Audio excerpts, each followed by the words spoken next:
اعوذ باللہ بوجہ الکریم وسلطان القدیم من الشیطان الرجیم بسم اللہ رب اشرح لی صدری ویسر لی امری واحلل عقدۃ من لسانی یفقہوا قولی۔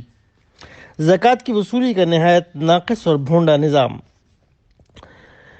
زکوٰۃ لینے کی مجاز وہی حکومت ہے جو اسلامی ہو اور وہ اپنی حدود میں اسلام کو نافذ کرنے والی ہو، وہاں اسلامی حدود اور تعزیرات نافذ ہوں، اس کا نظام تعلیم اسلامی ہو، نظام صلاۃ نافذ ہو، اس کے تحت امر بالمعروف یعنی نیکی کی ترغیب اور نہی عن المنکر اور برائی سے روکنے کا اہتمام ہو، اس کا نظام معاشیات جو ہے وہ سود سے پاک ہو وغیرہ وغیرہ۔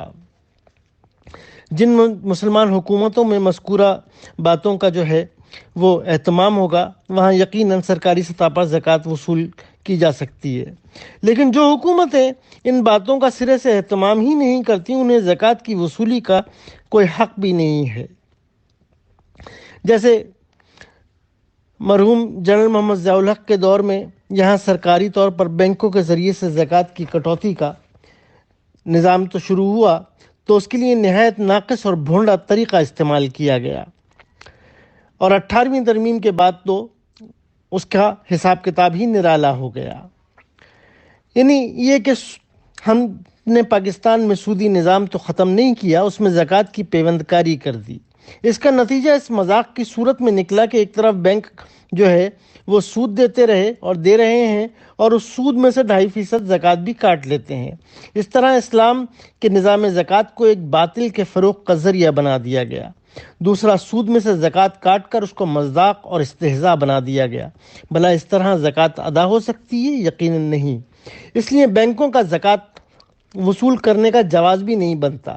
وہ پہلے لوگوں کو سود دینا بند کریں، پھر زکوٰۃ کاٹیں، اس طرح یقیناً زکوٰۃ کی جو ہے وہ ادائیگی ہو جائے گی۔ یتیم، مجنون اور بچے کے مال سے بھی زکوٰۃ نکالی جائے۔ اس مسئلے میں گو فقہا اور علماء کے درمیان جو ہے وہ اختلاف ہے کہ مجنون یعنی پاگل یا نیم پاگل اور یتیم کے مال سے زکوٰۃ نکالی جائے یا نہیں نکالی جائے۔ اگر مجنون اور یتیم کو استثناء حاصل ہوتا تو حکم زکوٰۃ سے ان کو ضرور مستثنیٰ کر دیا جاتا، لیکن شرعی نصوص سے یہ استثناء یعنی ایگزمپشن جو ہے وہ ثابت نہیں ہے۔ اس کے علاوہ حدیث میں بھی رسول اللہ صلی اللہ علیہ وسلم نے وضاحت فرما دی ہے کہ یتیم کے مال کو بغیر تجارت کے نہ چھوڑا جائے کہ زکوٰۃ ہی اس کو ختم کر دے۔ جامع ترمذی۔ آگاہ رہو، جو شخص کسی صاحب مال یتیم کا والی و وارث یا سرپرست بنے، اسے چاہیے کہ اس کی مال کو جو ہے وہ تجارت میں لگا دے اور اس کو یوں ہی نہ چھوڑے رکھے کہ زکوٰۃ اس کو کھا جائے۔ ان احادیث کی تائید اس بات سے ہوتی ہے کہ سیدنا عمر، سیدنا علی، عبداللہ بن عمر، اما عائشہ رضوان اللہ علیہم اجمعین اور حضرت جابر بن عبداللہ جیسے جلیل القدر صحابہ بھی یتیم کے مال میں سے زکوٰۃ نکالنے کے قائل تھے۔ مولانا عبد الرحمن مبارک پوری لکھتے ہیں کہ کسی بھی صحابی سے صحیح سند کے ساتھ بچے کے مال سے عدم زکوٰۃ کا قول ثابت نہیں ہوتا۔ گویا صحابہ کرام رضوان اللہ علیہم اجمعین کا مسلک یہی ہے کہ یتیم کے مال سے زکوٰۃ نکالی جائے۔ ادائیگی زکوٰۃ کے لیے ملکیت نامہ ضروری ہے۔ زکوٰۃ اس مال سے نکالی جائے گی جس میں انسان کو ملکیت نامہ حاصل ہو۔ ملکیت نامے کا مطلب یہ ہے کہ وہ مال اس کے دست تصرف میں ہو، اس کو جس طرح چاہے خرچ کرے، اس میں کوئی رکاوٹ نہ ہو، اس میں کسی اور کا کوئی دخل نہ ہو، اور اس مال کے تجارتی فوائد میں وہ بلا شرکت غیر مالک ہو۔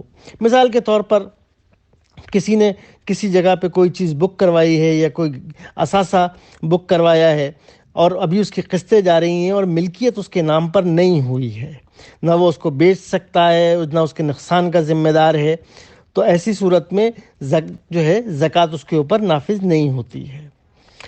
بیت المال کی رقم میں زکوٰۃ نہیں ہے۔ یہی وجہ ہے کہ بیت المال کی رقم میں زکوٰۃ نہیں، چاہے وہ کتنی ہی تعداد میں ہو اور چاہے وہ سالوں پڑی رہے، کیونکہ وہ قوم کا مشترکہ مال ہے، کسی ایک شخص کی ملکیت نہیں ہے۔ شرعی وقف پر بھی زکوٰۃ نہیں ہے۔ اس طرح ایسی جائیدادوں کی آمدنی پر بھی زکوٰۃ نہیں ہوگی جو کسی دینی اور رفاہی مقصد کے لیے وقف ہو، کیونکہ اس میں بھی ملکیت نامہ کسی اور کو حاصل نہیں۔ البتہ ایسے اوقاف کی آمدنی پر زکوٰۃ عائد ہوگی جو خاص قسم کے ہوں، جیسے وقف علی الاولاد وغیرہ، کیونکہ یہ وقف عام نہیں ہے، ان میں ملکیت خاص پائی جاتی ہے۔